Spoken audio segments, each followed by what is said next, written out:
माझं नाव भाग्यश्री बढिये बोरकुटे. कुकिंगची भरपूर आवड आहे, त्यामुळे केक वगैरे ह्या गोष्टी मी आधी करायची. आमच्या इथे आता असं होतं की नांदेड सिटी खूप मोठी सिटी आहे. मग माझे केकचे वगैरे वर्कशॉप चालू असतात. तेवढंच आहे की डिझायनर्स केक्स जे असतात, जे आता सध्या ट्रेंडमध्ये आहे डिझायनर्स केक, तर त्याचे जास्त ऑर्डर्स असतात माझे. आणि मग केक सोबत मग हळूहळू बाकी प्रॉडक्ट्स इंट्रोड्यूस केले. डोनट्स आहेत, लेटेस्ट ट्रेंड आले, चीज केक्स आले, हे आले. मग त्यामध्ये ते शिकले. मग ते असे करत करत मॅक्रून्स, जे फ्रेंच मॅक्रून्स, जे अजूनही भरपूरशा लोकांना आपल्या इथे माहिती नाहीये, पण आता सध्या लहान मुलांना ते खूप जास्त आवडतात. नमस्ते, मी ॲडव्होकेट नीरा धाडगे. कोणत्याही क्षेत्रात तुमची कामगिरी वाखाणण्यासारखी असेल, इतक्या लोकांशी मी बोलतेय ना, काहीतरी रोज नवीन शिकायला मिळतं. एकमेकांना मदत करण्यासाठी तुम्ही ही कम्युनिटी जॉईन करू शकता, पुणे वुमन्स क्लब.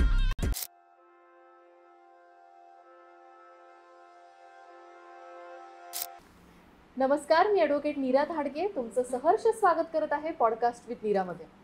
मला ना खायला खूप आवडतं आणि त्याच्यातलं स्वीट म्हटलं तर अजूनच आवडतं. माझ्याकडे बघून तुम्हाला वाटत असेल जोक सपाट, पण खाण्याच्या वस्तू आणि त्यातल्या त्यात गोड वस्तू आपल्याला खायला खूप आवडतात. आजकाल कोणताही इव्हेंट असला, कोणताही कार्यक्रम असला, फार लग्न कार्यांपासून ते बेबीच्या फर्स्ट, सेकंड, थर्ड मंथच्या बर्थडेजपर्यंत आपण केक्स ऑर्डर करतो. अशाच एक केक इंडस्ट्रीमधल्या आपल्याबरोबर आज आलेल्या आहेत भाग्यश्री मॅडम. Welcome ma'am. कसं वाटतं आज इथे येऊन? खूप छान वाटतंय. तुमच्याबद्दल आम्हाला सांगाल. माझं नाव भाग्यश्री बढिये बोरकुटे. माझा ॲक्च्युली केकचा जो बिझनेस आहे, केक तर मला कुकिंगची भरपूर आवड आहे, त्यामुळे केक वगैरे ह्या गोष्टी मी आधी करायची. पण जो प्रॉपर बिझनेस आहे त्याला 2.5 वर्ष झालं आहे करून.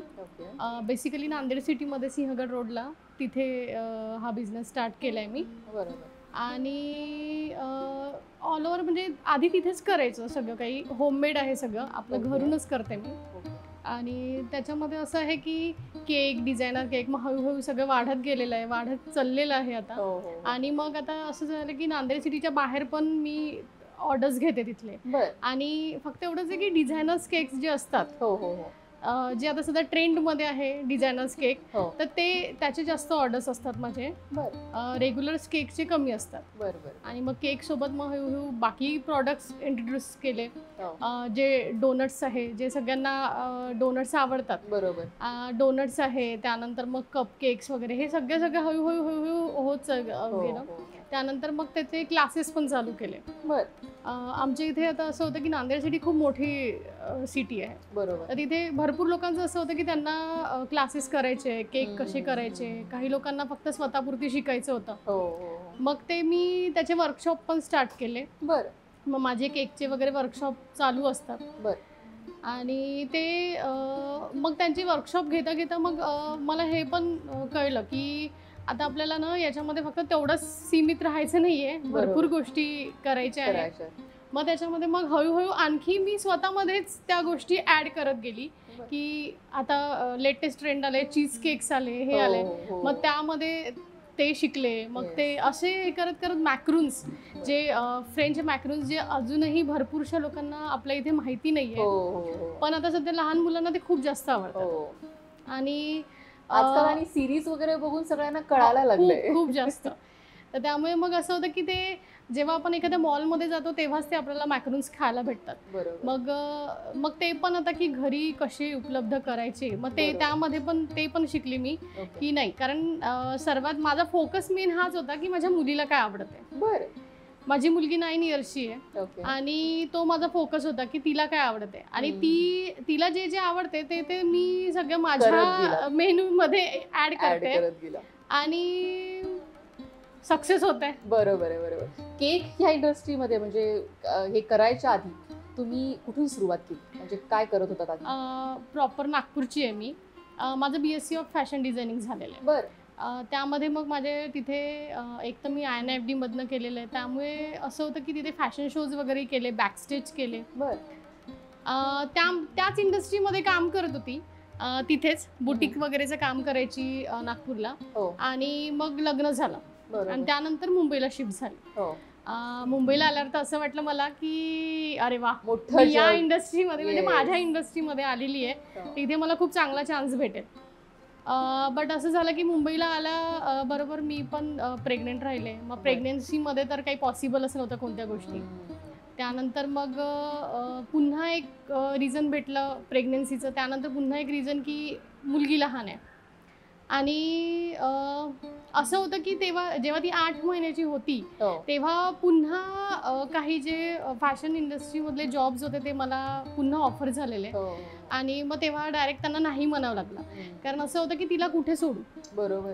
आणि तेव्हा झालं असं की मी पण तिथे राहायची मुंबईला. आणि काही घटना आपल्या इथे घडतात नेहमी की आपण डे केअरमध्ये मुलांना टाकतो वगैरे. बरोबर.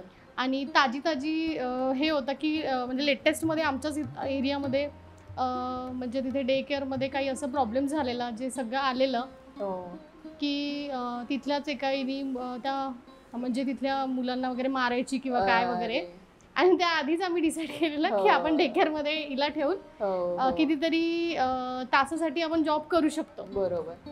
तेव्हा सडनली झालं असं की माझ्याच बाबांचा मला फोन आला की नाही ठेवायचं डे केअरमध्ये, काय करायचं आहे एवढं सॅलरी घेऊन, मुलीकडे पहिले लक्ष दे. केक इंडस्ट्रीमध्ये कशा आलात? केक इंडस्ट्रीमध्ये अशी आली की मला कुकिंग खूप जास्त आवडते. आणि म्हणजे एक पॅशन असतं ना की सतत असंच होतं, नवीन नवीन काही डिशेस ट्राय करणं, नेहमीच काही ना काही ट्राय असायचंच माझं.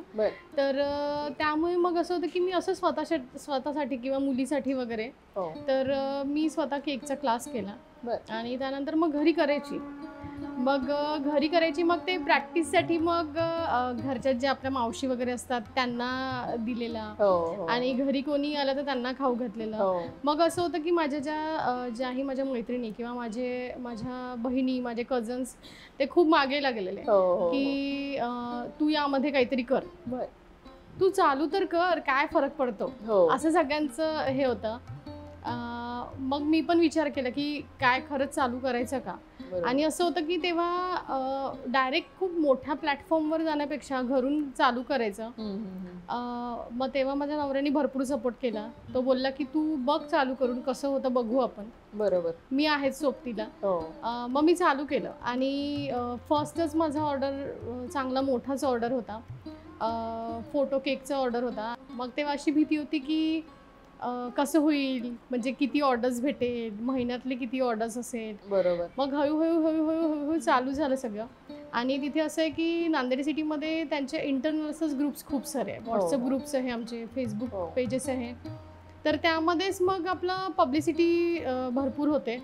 आणि मार्केटिंग आपलं म्हणजे तिथे खूप ॲड केल्या तर आपल्याला ऑर्डर्स मिळतातच. बरोबर. आणि त्यानंतर मग माउथ पब्लिसिटी माझ्यासाठी सगळ्यात बेस्ट होतं की एकामागे एक सगळे लोक एकमेकांना सांगत गेले. आणि झालं असं की आता कस्टमर बेस असा बनलेला आहे की म्हणजे ते कस्टमर म्हणण्यापेक्षा आता काही माझ्या स्वतः मैत्रिणी झालेले. बरं.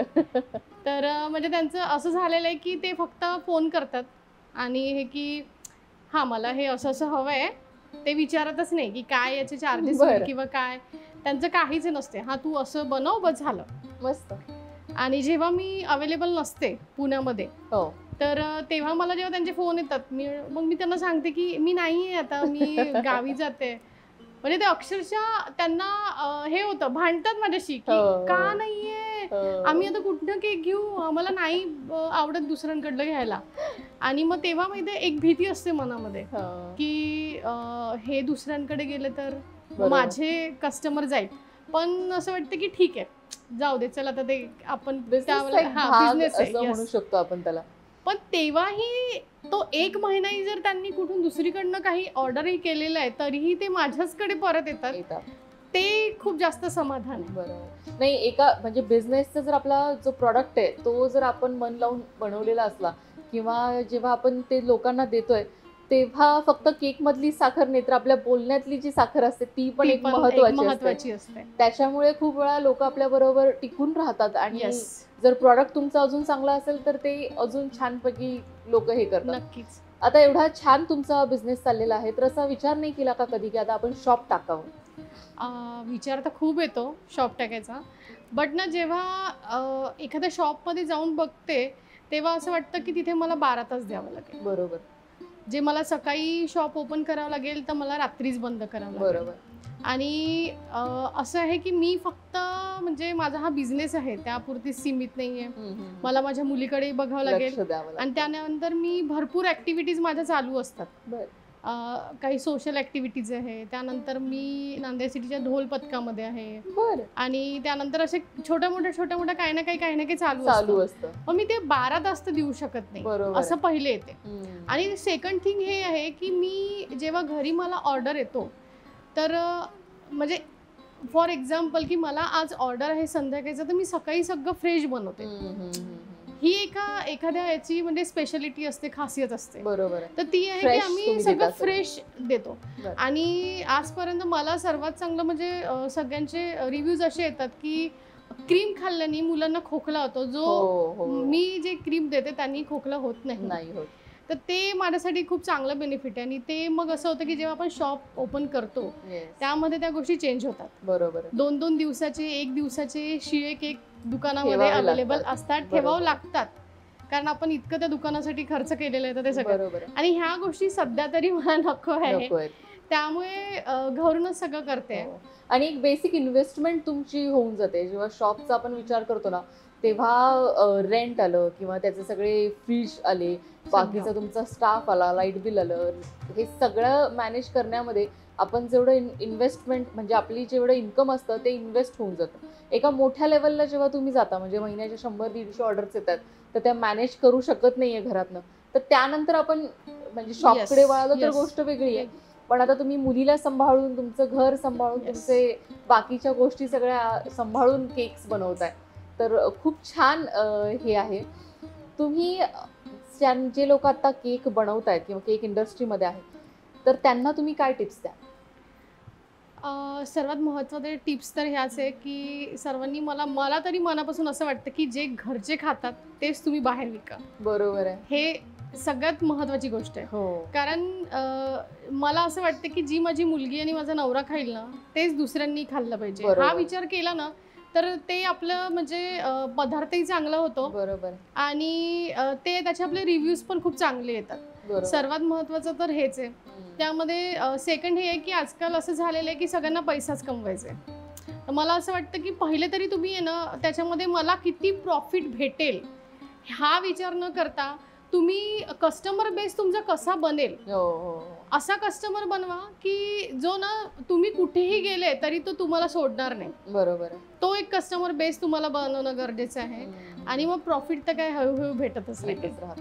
ते तर राहणारच आहे. मस्त. खूप छान वाटलं आज तुम्ही इथे आलात आणि तुमच्याबद्दल आम्हाला सांगितलं. नक्कीच आम्ही तुमचे 1-2 केक्स ऑर्डर करू. आणि मॅम नांदेड सिटीमध्ये तुम्ही Yes. सगळं करताय. कोणालाही केकचे ऑर्डर्स द्यायचे असतील किंवा बाकी त्यांचे कोणतेही प्रॉडक्ट्स तुम्हाला चेक करायचे असतील तर नक्की त्यांच्या इंस्टाग्राम आयडीला जाऊन चेक कराल. थँक्यू सो मच मॅम आज इथे थँक्यू सो आल्याबद्दल. मच. थँक्यू.